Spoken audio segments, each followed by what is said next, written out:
శ్రీ ఓలేటి శ్రీనివాస భానుగారు రచించిన బెలగాం కథల నుంచి. రేణుక. బెలగాం మున్సిఫ్ మేజిస్ట్రేట్ కోర్టు బయట గారడీ సాహిబ్ ఆట మొదలై చిలుక జోస్యం శివయ్య, అదృష్టపురాళ్ళు అమ్ముకునే గురయ్య గిరాకీల కోసం ఎదురు చూస్తున్నారంటే కోర్టు వారు మధ్యాహ్నం లంచ్ బ్రేక్కి బెంచ్ దిగారని అర్థం. ఆ వేళ కాగానే అంతవరకు స్తబ్దుగా ఉన్న కోర్టు ప్రాంగణం గట్టిగా విదిల్చిన ఖాళీ పంచదార బస్తా నుంచి చీమలు జలజలా రాలినట్టుగా ఒక్కసారిగా జనాలతో నిండిపోయింది. బ్రేక్లో సేదతీరడానికి బార్ రూమ్ వైపు, మధ్యాహ్నం కేసులు లేకపోతే ఇళ్లకు వెళ్లిపోయే ప్లేడర్లు, వారి వెనక కేసుల కట్టలు చంకలో పెట్టుకున్న ప్లేడర్ గుమస్తాలు, వారిని అనుసరిస్తూ టౌట్లు అంటే కేసుల దళారులు, కక్షిదారులు బిలబిలమంటూ బయటపడ్డారు. ఆ రోజు గుంపులో టౌట్ గుంపస్వామి, అతని కొడుకు మన్మథరావు ఉన్నారు. కోర్టు వరండా నుంచి గేటు దాకా ఆలోచిస్తూ వచ్చిన గుంపస్వామి గేటు దాటగానే నిర్ణయం తీసుకున్నాడు. పక్కనే ఉన్న తన కొడుకు మన్మథరావుతో, ఒరే మన్మథ, అయిందేదో అయింది, సగం జుత్తు ఊడిపోనాది, ఇంకా ఆలస్యం చేస్తే బోడిగుండైపోతాది గాని పద అంటూ బయలుదేరించాడు. ఎక్కడికి నాన్నా అని మన్మథరావు అడక్కముందే ఎక్కడికెళ్లాలో గుంపస్వామి చెప్పాడు. మన్మథరావు నీళ్లు నమిలాడు, తటపటాయించాడు. అతను అలా చేస్తాడని గుంపస్వామికి తెలుసు. అందుకే కొడుకు జబ్బ పట్టుకుని మరీ నడిపించాడు గుంపస్వామి. ఇద్దరూ కలిసి బెలగాం సెంటర్ వరకు గబగబా వచ్చి కుడివైపు మలుపు తిరిగి అగ్రహారం వీధిలో అడుగుపెట్టారు. సరిగ్గా అప్పుడే గాలిబాబు రిక్షా వాళ్ళని దాటుకుని వెళ్లిపోయింది. అందులో లేడీ లాయర్ రేణుక ఉంది. గుంపస్వామి, మన్మథరావు చూశారు, మెల్లగా అనుసరించారు. రిక్షా వీధి చివర ఆగింది. లాయర్ రేణుక రిక్షా దిగి ఇంట్లోకి వెళ్లిపోయింది. కాసేపటి తర్వాత ఆవిడ గుమ్మం ముందుకు చేరుకున్న తండ్రి కొడుకులు తటపటాయిస్తూనే తలుపు తట్టారు. ఎవరు అంటూ లోపల నుంచి లాయర్ రేణుక గొంతు వినిపించింది. నేనమ్మా, గుంపస్వామిని, గుండె దిటవ చేసుకుని చెప్పాడు గుంపస్వామి. గుంపస్వామి ఇంటి పేరు చాలా మందికి తెలీదు. కేసుల దళారీ బేరంలో ఆరితేరడం వల్ల టౌట్ గుంపస్వామిగానే ప్రసిద్ధుడు. అతనిది బెలగాంకి 10 కిలోమీటర్ల దూరంలోని దిబ్బగుడ్డి వలస. అతన్ని చూస్తే వేటకు వెళ్లిన పెద్ద పులిని చాటుగా అనుసరించే గుంటనక్క గుర్తు వచ్చేది. పులి తినుగా మిగిలిన వాటా కోసం గుంటనక్క ఎన్ని వేషాలు వేస్తుందో, స్వార్థం కోసం గుంపస్వామి అన్ని తమాషాలు చేసేవాడు. చుట్టుపక్కల ఏ ఊళ్ళో తగువ జరిగినా, కనీసం ఎవరి మధ్య పొసకడం లేదని వాసన తగిలినా క్షణాల్లో అక్కడ వాలిపోయేవాడు. నిప్పు రాజేయడమో లేదా అప్పటికే రాజుకున్న వ్యవహారాన్ని ఎగదయ్యడమో చేసేవాడు. ఊరి పెద్దల సలహాలతో ఉపయోగం లేదనేవాడు. ప్రాణం పోయినా సరే రాజీ పడొద్దనేవాడు. కోర్టులో తేల్చుకుంటే తిరుగుండదనేవాడు. ఇంగ్లీష్ చదువుకోలేదు గాని లాపాయింట్లు తీయడంలో గుంపస్వామి బహు నేర్పరి.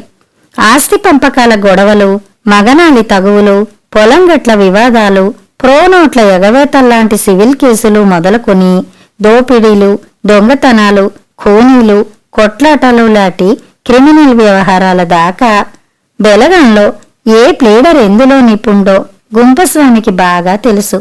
మీకేలా నాన్లేనా, పార్తీపురం లేని ప్లేడర్లందరూ మనకెరికే, ఇప్పుడే పోదాం, బయలుదేరండి అని కక్షిదారుల్ని ఉసిగొలిపి ఉన్న పళంగా వెంట పెట్టుకుని జట్కాలోనో రిక్షాలోనో బెలగాంలోని ప్లేడర్ల ఇళ్లకు దారి తీయించేవాడు. ఆ క్రమంలో ఇటు క్లయింట్ నుంచి అటు లాయర్ నుంచి కమిషన్ లాగేసేవాడు. గుంపస్వామి ఖర్చులన్నీ క్లయింట్ల ఖాతాలోకే. జట్కా, రిక్షా ఖర్చులు, హోటల్ బిల్లులు, అప్పుడప్పుడు సినిమా టికెట్లు క్లయింట్ల నుంచి ఎలా రాబట్టాలో అతగాడికి బాగా తెలుసు. 10 మంది మధ్యనున్న గుంపస్వామిని ఇట్టే పోల్చుకోవచ్చు. నడకలో ఓ రకమైన ఒయ్యారం ఉండేది. బారెడు జుట్టుకి బాగా రాసిన నూనె ఎండలో మెరిసేది. దాన్ని మెత్తగా దువ్వి వెనక్కి ముడివేసేవాడు. చెవులకు కమ్ములుండేవి. కిర్రు చెప్పులు, పంచెకట్టు, పూర్తి చేతుల పొడగాటి కమీజు, లోపల ముతక సైన్ క్లాత్తో కుట్టిన 2 జేబుల చేతుల జుబ్బ. ఇవన్నీ చెరుకు గడికి తగిలిస్తే ఎలా ఉంటుంది? అదిగో అలా ఉండేవాడు గుంపస్వామి. గుంపస్వామి కవళికలు చిత్రంగా ఉండేవి. ఎప్పుడైనా కుప్పు ముడిని కొంచెంగా విప్పి ఓ తిప్పు తిప్పి మళ్లీ ముడివేసి అసలేటయిందంటే అని మొదలెట్టాడో ఏకు నుంచి దారం తీసినట్టు ఏదో కేసు వ్యవహారాన్ని విడమరిచి చెప్పబోతున్నాడని అర్థమైపోయేది. అలా చెబుతున్నప్పుడు చూడాలి అతగాడి అభినయ చాతుర్యం. ఏ ఎండకు ఆ గొడుగు పట్టే ఆ కేసుల దళారి చంకలోని గొడుగు చటుక్కుని తీసేవాడు. మంటలోకి పుల్లలు ఎగదోసినట్టు ఒడుపుగా తిప్పుతూ కళ్ళు చిట్లించేవాడు. ఉండి ఉడిగి కన్ను కొట్టేవాడు. కనుబొమలు ఎగరేసేవాడు. బహుపాత్రాభినయం చేస్తూ పాత్రకి తగ్గట్టు గొంతు మారుస్తూ సందర్భానికి సరితూగేలా సామెతలు పద్యాలు గుప్పిస్తూ ఎంతసేపైనా వినాలనిపించేలా చమక్కులు కురిపించేవాడు. అలా ఏళ్ల తరపడి కోర్టు తగువుల్లో పండిపోయిన గుంపస్వామి బాగా వెనకేశాడని చెప్పుకునేవారు. ఒక్కగానొక్క కొడుకు మన్మథరావుని బొబ్బిలిలో డిగ్రీ చదివించాడు. విజయనగరంలో బిఈడి చేయించాడు. శ్రీకాకుళం జిల్లా పరిషత్ ప్రెసిడెంట్ దగ్గర పైరవీ చేసి బేలగం హైస్కూల్లో టీచర్గా వేయించాడు. నిజానికి గుంపస్వామి ఆలోచన వేరు. మన్మథరావుని లా చదివించాలనుకున్నాడు. కొడుకు గనక నల్లకోటు వేసుకుంటే తాను తెచ్చిపెట్టే కేసులతో బాగా గడించవచ్చునని ఆశపడ్డాడు. కాని మన్మథరావు సరిగా చదివితేనా పేరుకే బొబ్బిలి కాలేజీ. కొత్త సినిమా రిలీజ్ అయితే విజయనగరంలో ఉండేవాడు. చెడు తిరుగుళ్ళు తెగ మరిగాడు. 3 ఏళ్ల డిగ్రీ 5 ఏళ్లు చదివాడు. ఆ లెక్కన కొడుకు చేత లా పూర్తి చేయించడానికి ఎన్ని తంటాలు పడాలోనని గుంపస్వామి జల్దుకున్నాడు. మన్మథరావుని ఎలాగో బిఈడి అనిపించి ఉద్యోగంలో వేయించాడు. కానైతే గుంపస్వామి కల మరోలా నెరవేరింది. కోడలు రేణుక రూపంలో ప్లేడర్గిరి తన ఇంట అడుగుపెట్టింది. గుంపస్వామి బావమరిది సోంబాబు విశాఖపట్నం పోర్ట్లో పనిచేసేవాడు. అతగాడి కూతురు రేణుక. అమ్మాయి లా చదువుతున్నప్పుడే గుంపస్వామి వ్యూహాత్మకంగా అడుగు వేశాడు. కట్నం వద్దన్నాడు. తాంబూలాలు తీసుకున్నాడు. బెలగాంలో పేరున్న ఓ సీనియర్ లాయర్ గారి దగ్గర రేణుకని అసిస్టెంట్ చేర్పించి పని నేర్పిస్తానని, బాగా అనుభవం వచ్చాక బెలగాంలో బోర్డు తగిలించి ప్రాక్టీస్ పెట్టిస్తానని హామీ ఇచ్చాడు. అన్నీ గుంపస్వామి అనుకున్నట్టే జరిగాయి. రేణుక తెలివైన అమ్మాయి. కాన్వెంట్లో చదువుకుంది. ఇంగ్లీష్ బాగా మాట్లాడేది. డ్రాఫ్టింగ్ బాగుండేది. సీనియర్ లాయర్లు మెచ్చుకునేవారు. కొద్ది రోజుల్లోనే అనుభవజ్ఞుల్ని మించిపోయేలా కేసులు టేకప్ చేస్తోందని ప్రశంసించారు. ముందు ముందు పరీక్షలు రాసి డైరెక్ట్గా సబ్జడ్జి ర్యాంక్కి సెలెక్ట్ అయిపోయే ఛాన్స్ ఉందని ప్రోత్సహించారు. కోడలు నల్లకోటు వేసుకుంటే తమ పంట పండుతుందని గుంపస్వామి ఎగిరి గంతేశాడు. కాని ఆవిడ ముందు తన కొడుకు తీసుకెట్టని ఊహించలేకపోయాడు. ప్రతిభావంతురాలైన రేణుక ముందు మన్మథరావు తేలిపోయాడు. దిగదొడుపుగా మారి దిష్టిబొమ్మలా ఉన్నాడని ఊరంతా చెప్పుకునేవారు. మన్మథరావుకి తల కొట్టేసినట్టయింది. తలవంపులుగా మారింది. మనిషిలో నిలువున ఆత్మన్యూనత పెంచింది. దాంతో చెడు అలవాట్లు మరిగాడు. చెడ్డ పేరు తెచ్చుకున్నాడు. ఆలుమగల మధ్య అపార్థాల వల్ల సంసారంలో చిచ్చురేగింది. గృహ హింసకి దారితీసింది. మందలించాల్సిన గుంపస్వామి, అతని భార్య మన్మథరావుని వెనకేసుకొచ్చారు. ఇంట్లో తగువులు గుమ్మం దాటాయి. వీధిలోంచి ఊరంతా పాకాయి. జనం చెప్పుకోవడానికి కథలుగా మారాయి. ఓ రాత్రి పెద్ద గొడవ జరిగిందట. తండ్రి కొడుకులు రేణుక మీద చేయి చేసుకున్నారట.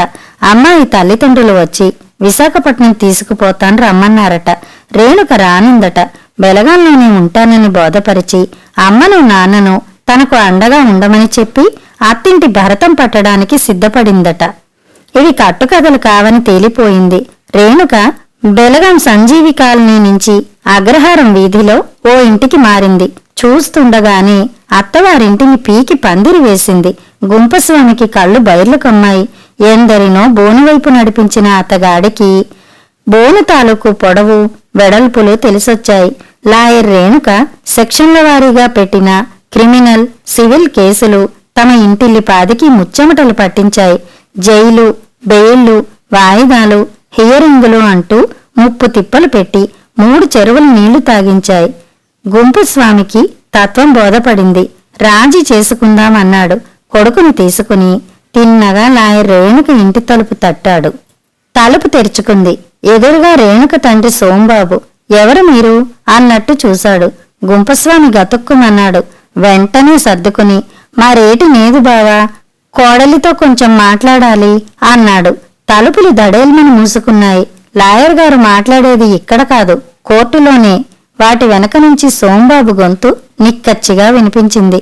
ఆ రోజు ఉదయం కోర్టు హాల్లో రేణుక మాటలు తండ్రి కొడుకులకి గుర్తుకొచ్చాయి. గుంపస్వామి పక్షాన అతడి లాయర్ రాజీ కోసం కోర్టు వారి ముందు ప్రతిపాదన ఉంచాడు. రేణుక ససేమిరా అంది. కేసు ప్రొసీడింగ్స్ పూర్తి కావాలని, తండ్రి కొడుకులకు క్రిమినల్ కేసులో శిక్షలు పడాల్సిందేనని తెగేసింది. వాయిదాల మీద వాయిదాలు పడుతూ ఎటూ తెగకుండా కేసు కొనసాగుతూ నిందితుడిగా కోర్టు చుట్టూ తిరగడంలోని అవమానం గుంపస్వామికి తెలిసి వచ్చింది. కరచరణాలు ఆడలేదు. బావు తమరే దిక్కు, ముమ్మాటికి తప్పు మాదే, పోయింది పొల్లు, ఉన్నది గట్టి, అయిందేదో అయిపోనాది, ఇదిగో అంటూ బెలగాంలోని ఓ సీనియర్ లాయర్ గారి ఇంట్లో గట్టిగా లెంపలు వేసుకున్నాడు గుంపస్వామి. వేసుకుని చెట్టంత కొడుకు లెంపని ఫెడేల్మనిపించాడు. చేతకానితనం, ఉడుకు మొత్తనం వెల్లువెత్తిన గొంతుతో, ఇదిగో ఈ పనికి మాలినవాడు చేసిన దానికి తండ్రి ముగ్గురం కటకటాల దొడ్లో ఊచల్లెక్కించినాం, బెయిలు మీద బయటపడ్డాం. అయితే ఏటి ప్రయోజనం? బిక్కు బిక్కుమంటూ కోర్టు చుట్టూ కుక్కల్లా తిరుగుతున్నాం, కుక్కిన పేనుల్లా బతుకుతున్నాం. మర్యాద మంట కలిసిపోనాది, బతుకు బుగ్గైపోనాది. తిండి లేదు, నిద్ర లేదు, చూసినారు కదా, నడిచే సవాలైపోనాం బాపు, తమరే కాపాడాలా అంటూ సీనియర్ లాయర్ గారి కాళ్లు పట్టుకున్నాడు గుంపస్వామి. ఆ లాయర్ గారి దగ్గర గతంలో రేణుక జూనియర్గా పనిచేసింది. ఆయనంటే రేణుక్కి చాలా గౌరవం. ఎలాగైనా ఆమెను రాజీకి ఒప్పించమంటూ గుంపస్వామి పెద్దాయన్ని బతిమాలుకున్నాడు. చూడు గుంపస్వామి, లోగడ నువ్వు తెచ్చిన ఎన్ని కేసులు నేను వాదించలేదు, అది నా వృత్తి. కాని ఇది వేరయ్యా, రేణుక సొంత వ్యవహారం. ఆవిడ పట్ల మా లాయర్ల సంఘానికి సానుభూతి ఉంది కనుకనే ఈ ఊళ్ళో లాయర్లు నీ తరఫున వకాల్తా పుచ్చుకోలేదు. గతి లేకే కదా నువ్వు శ్రీకాకుళం లాయర్ గారిని తెచ్చుకున్నావు. కేసు ఈ దశకి రాకమునిపే నువ్వు ఈ నిర్ణయాన్ని తీసుకుని ఉంటే బాగుండేది. బతికి చెడ్డవాడివని కనికరిస్తున్నాను. అమ్మాయికి ఓ మాట చెప్పి చూస్తాను అన్నారు సీనియర్ లాయర్. ఎగస్పార్టీని ఏడిపిస్తూనే ఎదురు చూసిన మరో ఫలితం దక్కించుకుంది రేణుక. బాగా చదివి సబార్డినేట్ జడ్జి పరీక్షలో పాస్ అయింది. అందరూ ఊహించినట్లే ఇంటర్వ్యూలో సెలెక్ట్ అయింది. పోస్టింగ్ కూడా వచ్చింది. సీనియర్ లాయర్ గారు ఆమెను అభినందిస్తూ గుంపస్వామిని కనికరించమని కోరారు. గుంపస్వామి, మన్మథరావు ఇద్దరూ రేణుక పెట్టిన షరతులకు అంగీకరించారు. పరిహారం కింద ఆస్తిలో వాటా కూడా రాసిస్తామన్నారు. విడాకులు చాలునంది రేణుక. బతుకు జీవుడా అనుకున్న తండ్రి కొడుకులు రేణుక పెట్టిన షరతు ప్రకారం కోర్టు వారి సమక్షంలో చెవులు పట్టుకుని గుంజీలు తీశారు. మీకేలా నాను లేనా, పార్తీపురంలోని ప్లీడర్లందరూ మనకెరికే అంటూ ఒకప్పుడు జనాల్ని కోర్టు వైపు ఎగదోసిన టౌట్ గుంపస్వామి ఆనాటి నుంచి మొహం ఎత్తి కోర్టు వైపు చూస్తే ఒట్టు. కథ సమాప్తం.